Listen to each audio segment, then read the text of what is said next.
મિત્રો તો આજે આપણે વાત કરવાની છે ગાડલા તબેલામાં હોવાથી તમારે કેટલો ફાયદો પડે છે તો હું તમને કહું.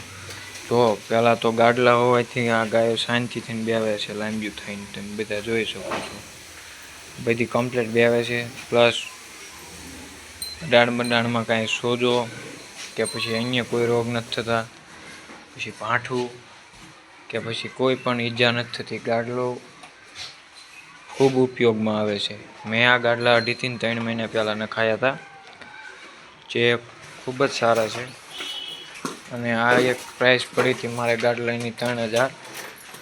કોસ્ટ વધુ પડ્યું છે, પણ બીજા અન્ય રોગો બંધ થઈ ગયા છે, જેમ કે મસ્ટાટીસ, અવમાં હોજો આવવો, દૂધ બગડવું, આ તે આંસળ અડાણ બગડવું, એ બધું પૂરું થઈ ગયું. કેમ કે મોટા અડાણવાળા પશુ, દુધારા પશુને અવારનવાર મસ્ટાટીસની પ્રોબ્લેમ રહે છે.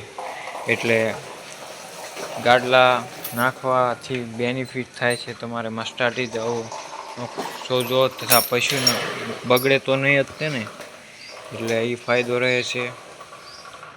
તમે જોઈ શકો છો બધા બેઠા છે. આ સાથે નવા વિડીયોમાં મળશું. જય હિન્દ, જય ગૌ માતા.